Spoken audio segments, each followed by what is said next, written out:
Hello, thank you for joining me for this grammar tutorial. My name is John Erskine, and in today's video I will talk about the English verb system. By the end of this video, you'll be able to identify the different types of verbs in English. You'll also be able to create the different verb forms and tenses and correctly use auxiliary verbs to create simple sentences. You'll have a better understanding of regular and irregular verbs, and you'll be able to distinguish verbs that need a direct object from those that do not need a direct object. I have structured this video into the following 6 parts: types of verbs, verb forms and tenses, auxiliary verbs, modal verbs, regular and irregular verbs, and transitive and intransitive verbs. If you have any questions about verbs or any other point in English, please ask in the comment section below. I promise I'll answer all of your questions. Now let's get started.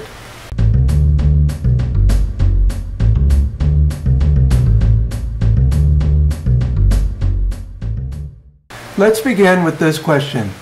What are verbs? We can define verbs as words in a sentence that show action, state of being, or condition. Verbs must agree in person and number with the subject of the sentence. Let's look at these 3 sentences. Mary walked slowly through the front door. The car looks old and rusty. Bob seems sad today. In the first sentence, the verb is walked, which is the past tense of the verb walk.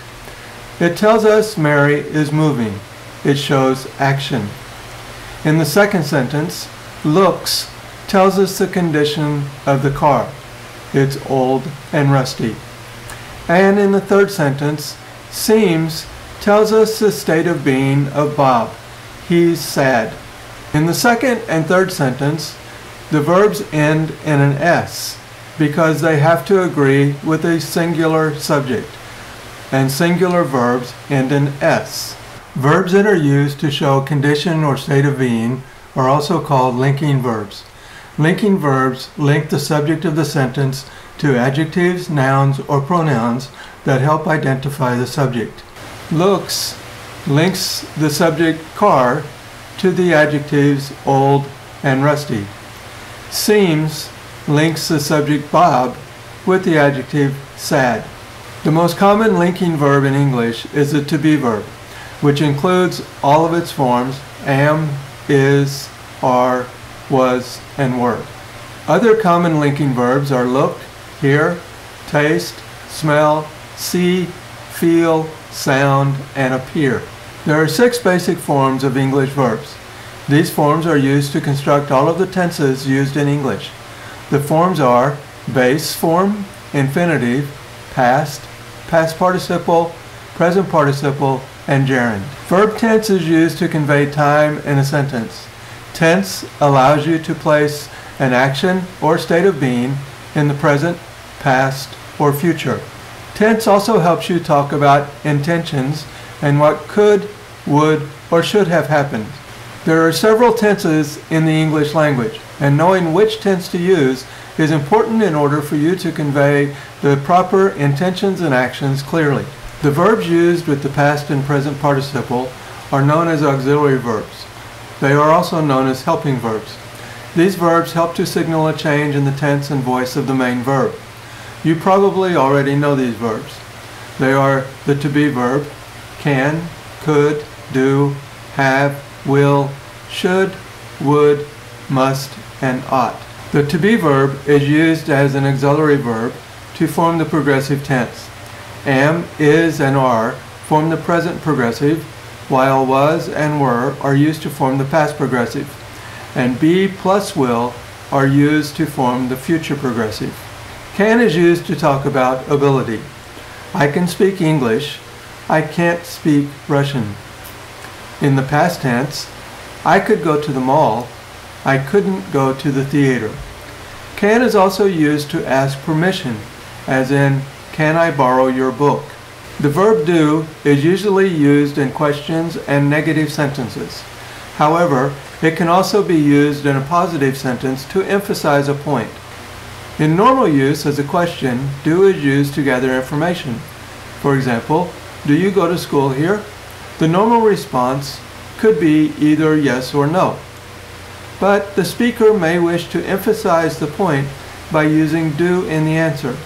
Yes, I do go to school here. No, I don't go to school here. The verb have is used to form the perfect tense, which is used quite often by native English speakers. The perfect tense is used to indicate that an action was completed sometime in the past or will complete at a specific point in the future. However, the exact time the action is completed is not known by the speaker and sometimes is not important. For example, if I said to you, they have been to America 3 times, that sentence tells you that the subject they went to America 3 times in the past, but it doesn't tell you when, just sometime in the past. Now compare that to this sentence. They went to America last year. Now you know when they went to America. In the first sentence, when is not known and not important. In the second sentence, when is important. So the perfect tense is used when the time the action happened is not known or is not important. The auxiliary verb will is used with the base form of a verb to form the future tense. For example, I will see you next week. Sally will come home later. This is a common construction that you are probably familiar with already. Other helping verbs such as could, should, would, must, and ought are also known as modal verbs. Modal verbs are words that are used to indicate the attitude of the speaker to what he or she is saying. The speaker's attitude could be one of certainty, uncertainty, a wish, emphasis, or hesitation. I don't feel this is a very helpful definition of modal verbs. So I'm going to give you several examples of a few modal verbs so you can understand how they're used. The modal verb could is used to talk about possible actions. For example, you and a friend are sitting in your apartment and you're bored, so you're trying to think of something to do. Your friend might say to you, we could go shopping, or we could go to the movies. Could is also used to talk about unrealistic actions. For example, you haven't eaten in several hours and you're starting to feel hungry. You might say, I'm so hungry I could eat a horse. Now of course, you probably can't eat a horse. This is just a saying that you could use to emphasize the fact that you're very hungry. The modal verb should is used to talk about actions that are expected but that can be avoided. For example, there's a really good movie on TV. It's your bedtime, but you really want to see this movie. So you might say something like, I should go to bed, but I really want to watch this movie. So it's your bedtime, normal bedtime, but you're going to avoid going to bed because you want to watch the movie. Should is also used to give advice. For example, maybe you're failing a class in school. Your teacher may say to you, you should study more. Now, it's up to you whether you actually do study more or not. It would be a good idea. It's something that you should do if you want to raise your grade, but it's not something that you're forced to do. It's your choice. It can be avoided. We can also use ought in the place of should. For example, you ought to study more. Now, one caution, whenever you use ought, you have to use the infinitive verb with ought. So you ought to study. You ought to go to bed. You ought to do something. So keep that in mind if you decide to use the modal verb ought instead of should when giving advice. The modal verb must is used in similar situations as should. It's used to talk about actions which are expected to happen. The difference is that must implies that there are negative consequences if the actions do not happen. For example, you must pay your taxes. If you don't pay your taxes, the negative consequences could be that you go to jail. I must go to work Monday morning. If I don't go to work, the negative consequences could be that I lose my job. So there's a little bit of difference between must and should, but they're both used to talk about actions which are expected to happen. Those are just a few examples of modal verbs and how they're used in the English language. For a more complete explanation of how to use modal verbs, I recommend this textbook. It's called Grammar in Use, and I've left a link in the description. Now let's talk about regular and irregular verbs. As you know, when we want to talk about something that happened in the past, we have to change the verb form from present to past. For most verbs, this happens just by adding ed to the end of the verb. For example, play becomes played, look becomes looked, walk becomes walked. But for many verbs in the English language, the past tense is formed by changing the form of the verb. For example, run becomes ran, eat becomes ate. So, in reality, you're actually using a completely different word. Now, I wish that there was an easy way for you to learn the past tense verbs of the irregular verbs in English, but there's not. You have to learn them the same way you learn any vocabulary. That's through practice and repetition. In most grammar books, you'll find a list of all the irregular verbs in the English language. The book I just recommended, Grammar in Use, has such a list. It doesn't matter what grammar book you use or how you learn the past tense forms of English for irregular verbs, but it is important that you learn the irregular forms in order to avoid making the mistake of adding ed at the end of regular verbs and coming up with words like runned or eated. This brings us to the last topic of today, transitive and intransitive verbs. These words refer to whether or not a verb takes a direct object.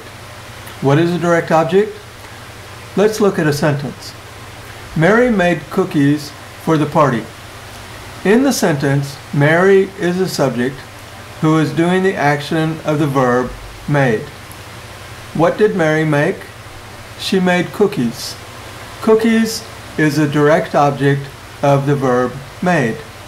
If someone said to you, Mary made, but didn't tell you what Mary made, the sentence wouldn't make sense. It needs a direct object. Mary made cookies. So made is a transitive verb and requires a direct object. Intransitive verbs, on the other hand, do not take a direct object. They will show action, but the action is not done to anyone or anything. For example, Mary sleeps late on Saturdays. Mary sleeps, but the action is not done to anyone or anything. I stood in line for an hour. I stood in line shows action, but the action is not done to anyone or anything. So how do you know if the verb you're using needs a direct object or not? The simplest rule is to ask what or who after the verb. For example, Mary made what? Mary made cookies. Mary sleeps who? There is no answer. Mary sleeps what? Again, there is no answer. So sleeps does not need a direct object. Okay, we have now covered all the topics on our list, so let's recap what you have learned. Verbs are words that show action or state of being or condition.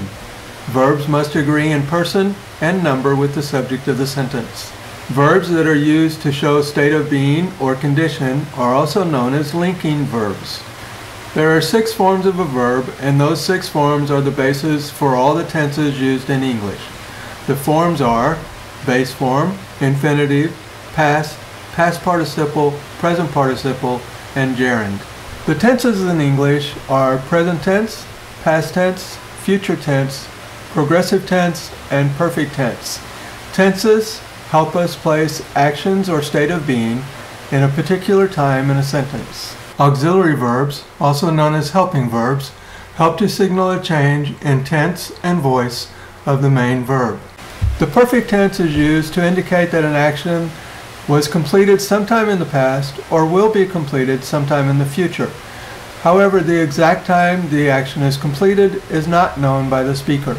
Modal verbs are words that are used to indicate the attitude of the speaker to what he or she is saying. Irregular verbs are verbs that form their past tense by changing words. Regular verbs form their past tense by adding ed to the base form of the verb. Transitive verbs are verbs that require a direct object. Intransitive verbs are verbs that do not require a direct object. To know if the verb you want to use requires a direct object or not, ask who or what of the verb.